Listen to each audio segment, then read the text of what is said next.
Husband अपनी wife के साथ किसी मॉल में या किसी शादी या पार्टी में, मार्केट प्लेस में कहीं भी होते हैं और उनके सामने कोई एक सुंदर सी कोई फीमेल गुजरती है और वो उसे देखना शुरू कर देते हैं, लेकिन अचानक से उन्हें याद आता है कि यार सिपा सलार तो साथ में ही है। तो अपने मन पर जरा काबू रखो, क्योंकि बीवी ने देख लिया तो गजब हो जाएगा। और कई बार ऐसा भी होता है कि जो बीवी होती है वो देख ही लेती है, उन्हें रंगे हाथों पकड़ लेती है कि हाँ किसे देख रहे थे तुम। तो ऐसे में वो अपने मन को मसोच से के रह जाता है और बहाने भी बनाना शुरू कर देता है, बगले झांकने शुरू कर देता है। बोलता है कि मीठी मीठी मुस्कुराहट से कि यार ऐसी थी वैसी थी, क्या उटपटांग से कपड़े पहने हुए थे, कुछ समझ ही नहीं आ रहा था, मैं तो बस ऐसे ही देख रहा था। चाहे मन में उसके ये हो रहा हो कि यार अगली ने तो दिन बना दिया, क्या लग रही थी, क्या फिगर था, क्या ड्रेसिंग स्टाइल था। होता ही नहीं होता है, अक्सर होता है। अब हस्बैंड भी सोचता है यार आज तो मेरी चोरी पकड़ी गई, और जिसने पकड़ा है वही पुलिस है, वही जज है, वही कोर्ट है, वही जल्लाद है, और आपको फैसला भी तुरंत सुनाया जाएगा। अब वो अगला भी सोचता है कि यार थोड़ा सब्र नहीं कर सकता था मैं, जबकि पता है कि बीवी साथ में है। अब देते रहो उसके सवालों का जवाब, वो भी वो सवाल जो कि वो पूछेगी ही नहीं, लेकिन मुझे सब जवाब देते रहना पड़ेगा। अब क्योंकि देख भी उसने खुद से लिया है मुझे, तो जवाबों का भी क्या, अब तो सूली पे लटकना ही पड़ेगा। या तो मुझे 2 दिन खाना नहीं मिलेगा या फिर वो मुंह फुला के बैठ जाएगी, और अब मनाने की प्रक्रिया शुरू। तो लग जाओ ड्यूटी पे। हस्बैंड सोचता है कि यार मेरा कसूर क्या है, मैंने बस एक लड़की को देखा ही तो है। वहां वाइफ सोचती है कि तुमने किसी दूसरी औरत को देखा कैसे, ये एक जघन्य अपराध है, इसकी सजा तो बेटा तुम्हें मिलेगी मिलेगी, क्योंकि अब तुम्हारी शादी हो चुकी है। और शादी होने का मतलब है कि अब इस दुनिया में जो भी औरत है अब वो तुम्हारी या तो माँ है या फिर बेटी है या फिर बहन, कोई चौथा रिश्ता नहीं बना सकते अब तुम उसके साथ। तो तुमने देखा कैसे, मेरे होते हुए किसी दूसरी औरत की तरफ आंख उठाकर देख कैसे सकते हो तुम। तो बिल्कुल यही बवाल मचा होता है ना जिस तरह की सिचुएशन से हस्बैंड वाइफ गुजर रहे होते हैं कि तुमने देखा क्यों, और हस्बैंड कहता है कि भैया श्रीमती जी माफ कर दो, देख लिया, गलती हो गई। यही हो रहा होता है ना। अब बात करते हैं कि जो हस्बैंड है वो किसी दूसरी फीमेल को देखता क्यों है, ताड़ता क्यों है, आखिर क्यों उसे जरूरत पड़ जाती है किसी दूसरी फीमेल को देखने की। तो सबसे पहले तो यहाँ पे जितनी भी वाइफ है उनको ये समझने की जरूरत है कि जो आपका हस्बैंड है अगर वो किसी फीमेल को देख रहा है तो वो सिर्फ वो सिंपली देखने के लिए देख रहा है, या फिर उसके मन में उस फीमेल को लेके कुछ गलत विचार भी आ रहे हैं, वो किसी गलत नजरिए से देख रहा है, वो उसको टच करने की कोशिश कर रहा है, और वो बस सिंपली देखने के लिए देख रहा है, उसकी ब्यूटी को अप्रिशिएट कर रहा है मन ही मन में, तो कोई दिक्कत वाली बात नहीं है। देखने में कोई हर्ज नहीं है, कोई बुराई नहीं है। अब देखने में बुराई क्यों नहीं है इसके ऊपर बात करते हैं। तो डियर, जब नेचर ने ये 2 चीजें बनाई, मर्द और औरत, तो ये सिस्टम उसने डालकर भेजा कि मेल फीमेल की तरफ अट्रैक्ट होगा ही होगा, और जो फीमेल है वो मेल की तरफ अट्रैक्ट होगी ही होगी।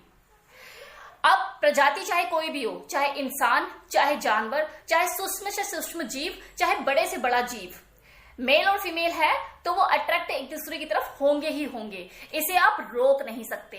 तो पहले तो आपको माइंड में ये चीज समझनी चाहिए कि अगर आप अपने हस्बैंड को बोलते हो कि किसी और को ना देखे, तो कहीं ना कहीं आप नेचर को चैलेंज कर रहे हो, आप वो चीज एक्सपेक्ट कर रहे हो उससे जो कि पॉसिबल ही नहीं है। हो सकता है कि एक बार को आपका मन रखने के लिए वो उसे 2-3 उल्टी सीधी बातें भी बोलते कि यार क्या है, क्या बनी हुई है, कैसी लग रही है, उटपटांग से कपड़े पहने हुए हैं, लेकिन 24 घंटे तो आप उसके साथ नहीं होते ना, तो वो आपकी एब्सेंस में उसे देखेगा ही देखेगा, उसे नहीं देखेगा किसी और को देखेगा, लेकिन देखेगा। ये अट्रैक्शन है, इसे आपको समझना होगा। कोई भी मेल फीमेल जो कि मेंटली और फिजिकली फिट हैं, वो एक दूसरे की तरफ अट्रैक्ट होंगे ही होंगे, आप इसे रोक नहीं सकती। इस चीज का हमेशा ध्यान रखिए कि दुनिया में इमारतों की कमी नहीं है, लेकिन फिर भी लोग ताजमहल देखने के लिए जाते हैं, लोग बुर्ज खलीफा पे जाते हैं, वहां बुर्ज खलीफा की सबसे ऊंची चौड़ाई पे जाके फोटो खिंचवाते हैं। क्यों? क्योंकि इन इमारतों में कुछ स्पेशल है। तो ऐसा नहीं है कि अगर कोई मेल किसी फीमेल को देख रहा है तो वो हर किसी को देखता है, हर किसी की तारीफें करना शुरू कर देता है। वो उसी को ही देखेगा जिसमें कुछ स्पेशल होगा, कुछ यूनिक होगा, कुछ अलग हटकर होगा। आप खुद अपने दिल पे हाथ रख के पूछिए, वो भी ऑनेस्टली, कि आपके हस्बैंड ने जिस औरत को देखा या जिसको वो देख रहा था, क्या उसमें कुछ अलग हटकर नहीं था? क्या वो कुछ यूनिक नहीं थी? कुछ भी यूनिक हो सकता है, क्या पता उसकी ड्रेसिंग स्टाइल बहुत अट्रैक्टिव हो, क्या पता कुछ ऐसा उसके अंदर हो जो कि बहुत ही अट्रैक्टिव हो, कुछ भी हो सकता है। ब्यूटीफुल हो सकती है, कॉम्प्लेक्स बहुत फेयर हो सकता है, उसका स्किन उसकी काफी अच्छी हो सकती है, ग्लो कर रही हो, कुछ भी हो सकता है ना। तो ऐसे में क्या आपका खुद ध्यान नहीं गया होगा उसके ऊपर। तो इससे ये बात साफ हो जाती है कि जब वो फीमेल आपका अट्रैक्शन खींचने की हिम्मत रख सकती है, तो क्या वो आपके हस्बैंड का अट्रैक्शन खींचने की हिम्मत नहीं रख सकती? लेकिन आप देखे तो कोई दिक्कत नहीं, लेकिन आपका हस्बैंड ना देखे। आपके अंदर वाव फीलिंग आई उसको लेकर कोई दिक्कत नहीं, लेकिन आपके हस्बैंड के अंदर वाव फीलिंग नहीं आनी चाहिए क्योंकि वो मेल है, आपके हाथ से निकल जाएगा। अब अगर कोई फीमेल निकली अपने घर से इस इंतजाम के साथ है कि आज तो मैं 10 लोगों का कत्ल करके ही रहूंगी, और वो अगर कामयाब हो जाती है, आपका हस्बैंड उसकी तरफ अट्रैक्ट हो जाता है और वो उसे देख लेता है, तो दिक्कत क्या है? उसका तो पर्पज ही यही है, उसे डिस्ट्रैक्ट करना है लोगों को, और उसने कर दिया। अगर कुछ चीजें अच्छी लगी तो आपके हस्बैंड ने उसे अप्रिशिएट कर दिया, और अगर उठपटांग चीजें लगी, ड्रेसिंग सेंस अच्छा नहीं लगा, कुछ ऐसा लगा, तो क्रिटिसिज्म के नजरिए से देख लिया। सी, आपके हस्बैंड को भी पता है कि जो सामने वाली फीमेल है वो सिर्फ एक ऑब्जेक्ट है, वो है अपनी वाइफ के साथ ही। अब बात करते हैं फीमेल की। ये जितनी भी वाइफ होती हैं, जब शादी का सीजन आता है, जैसे कि अभी आ गया है, तो क्यों इतनी मशक्कत करती हैं, क्यों इतनी प्रिपरेशन करती है 10 दिन पहले कि यार मेरा ड्रेस ऐसा होना चाहिए, एकदम अलग हटकर होना चाहिए, मैं मेकअप आर्टिस्ट ऐसी रखूंगी, आप भले 5,000 रुपए ले ले, लेकिन मेकअप ऐसा होना चाहिए जैसे किसी और का ना हो, बिल्कुल ऐसा हीरोइनों जैसा, तो मैं बिल्कुल अलग लगूं, बिल्कुल अलग दिखूं, बिल्कुल यूनिक दिखूं। क्या इतनी मेहनत वो सिर्फ अपने हस्बैंड को दिखाने के लिए कर रही होती है? बिल्कुल नहीं।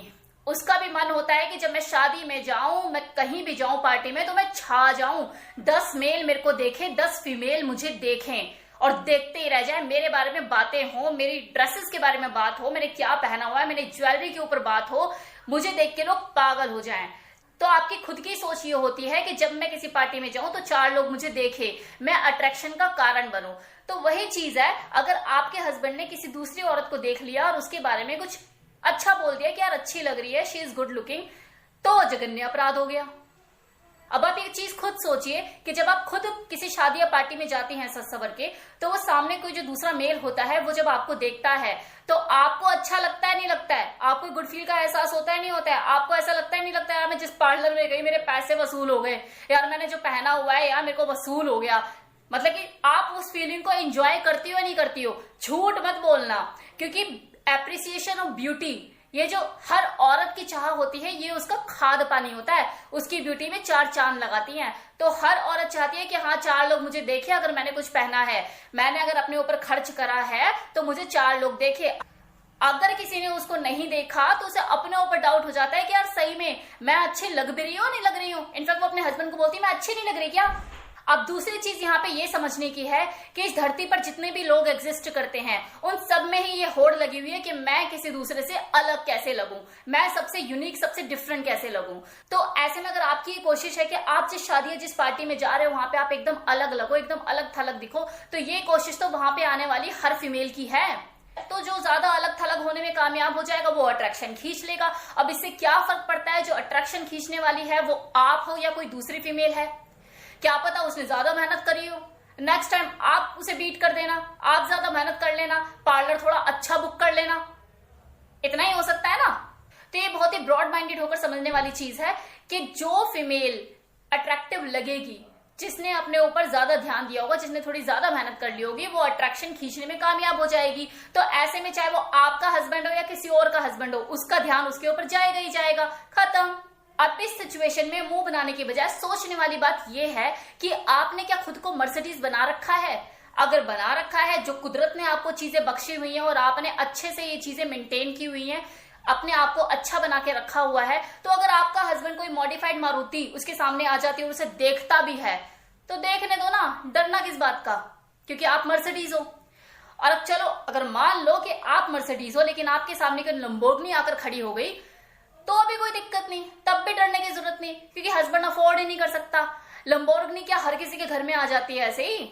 डियर, शादी होने का मतलब ये नहीं होता कि जिससे आपकी शादी हुई वो इस धरती का लास्ट लड़का था या लास्ट लड़की थी और अब ऊपर वाला जो है वो प्रोडक्शन ही बंद कर देगा लड़के लड़कियों की, और जो हस्बैंड है वो अपनी सारी जिंदगी अपने वाइफ की फोटो लेकर घूमेगा, और जो वाइफ है वो पूरी जिंदगी अपने हस्बैंड की नाम की माला जपती रहेगी। तो ऐसा नहीं होता। वाइफ ही कहाँ, हस्बैंड भी कुछ ऐसे होते हैं जो इस तरह के नेचर के होते हैं कि यार शादी में गए थे, देखा था उसको, उसने ना इस बार मूछें कटवाई हुई थी, पहले उसकी मूछें हुआ करती थी लेकिन अब उसकी मूछें नहीं थी, और जवान रखना चाहता है अपने आप को, तेरे वजह से उसने मुझे कटवाई है।